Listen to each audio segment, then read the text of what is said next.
मृत्युंजय. लेखक शिवाजी सावंत. भाग 137. त्यासाठी एकच योद्धा आता पात्र होता. मायावी युद्ध खेळणारा घटोत्कच, भीम आणि हिडिंबेचा पुत्र. भीमाकरवी मी त्याला बोलावून घेतलं.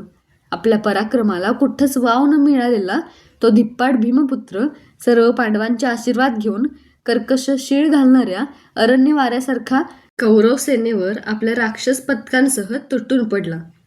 प्रचंड शिळा, विशाल वृक्ष आणि चक्र, परिघांसारखी अवजड शस्त्र, कुलिंद, सैंधव, यादव, गांधार, मद्र, अवंत्य यांच्या पथकांवर गर्जना करीत फेकू लागला. बकासुराचा बंधू अलायुध आणि त्याचा एक घटका घनघोर राक्षसी क्रौर्याचं युद्ध झालं. अनवधानानं कित्येक वेळा त्यांनी आपले सैनिक चिरडून मारले. शेवटी मध्यरात्री अलायुधाचा घटोत्कचानं अंगावर रोमांच उभे करणारा, थरकविणारा असा वध केला. भयभीत कुरु सैन्य, दिग्विजयी सेनापती कर्ण, वाचवा, अंगराज वाचवा असं म्हणत मार्ग दिसेल तिकडे धावू लागलं. त्याला प्रत्येक मार्गावर थोपवून कर्ण घटोत्कचाला तोंड देण्यासाठी निर्धारानं पुढं सरसावला. भरतीच्या खवळलेल्या सागरासारखे ते एकमेकांवर कोसळले. सर्व सैनिक अवाक होऊन त्या सूर्यपुत्राचा आणि भीमपुत्राचा मृत्यूला थरकविणारा महासंग्राम स्वतःचं युद्ध विसरून प्रेक्षकांसारखे पाहतच राहिले. क्षणात आकाशात तर क्षणात धर्तीवर अशी कर्णाला मायावी हूल देत घटोत्कच मेघासारखा गुरगुरत, प्रचंड पाषाण, उखडलेले वृक्ष, अवजड गदा, रथाची चक्र आणि मृत हत्तींची प्रेत यांचा त्याच्यावर 2 घटका अविरत नुसता वर्षाव करीत होता. पण गैरिक पर्वतावरून धातुस्त्रावासारखे पाझरणारे असंख्य व्रण अंगावर हसत झेलत पलाश वृक्षासारखा तासूभरही न हलता कर्ण त्याच्यावर अनेक दिव्यास्त्र फेकत होता.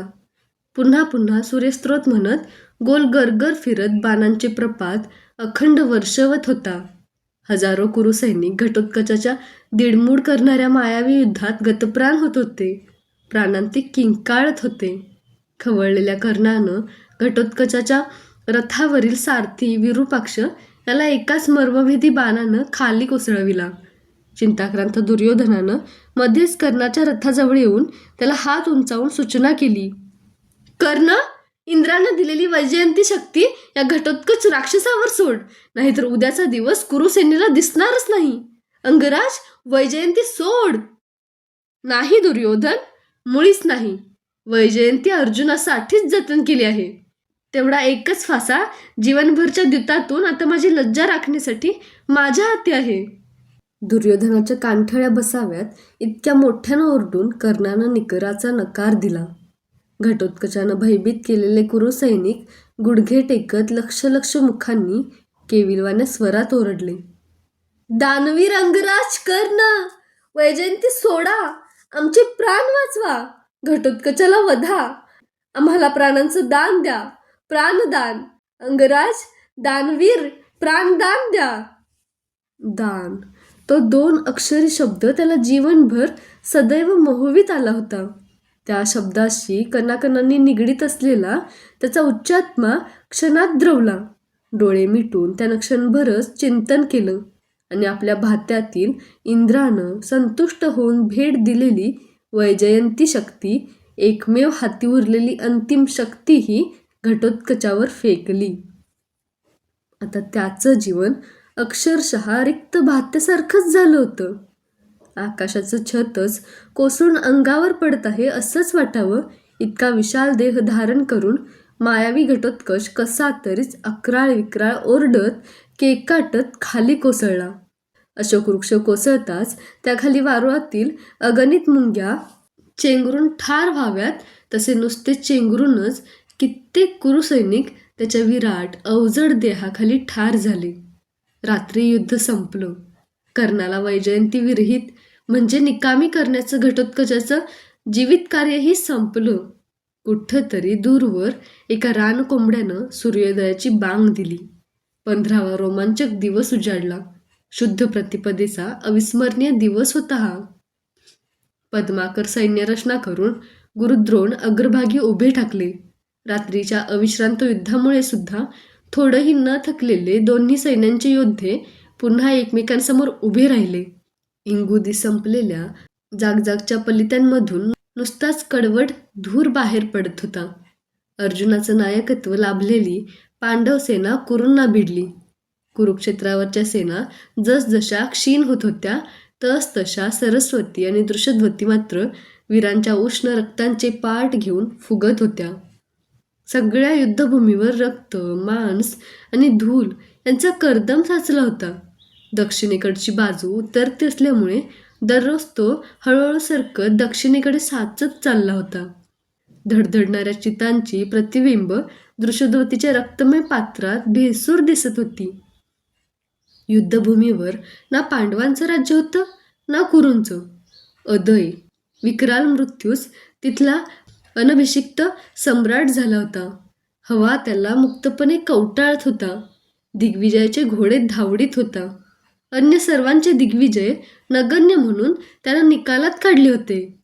2 प्रहरापर्यंत गुरुद्रोण निकरानं लढले, पण एकाएकी कुणीतरी अश्वत्थामा पडला, अश्वत्थामा पडला अशी मायावी आरोळी ठोकली.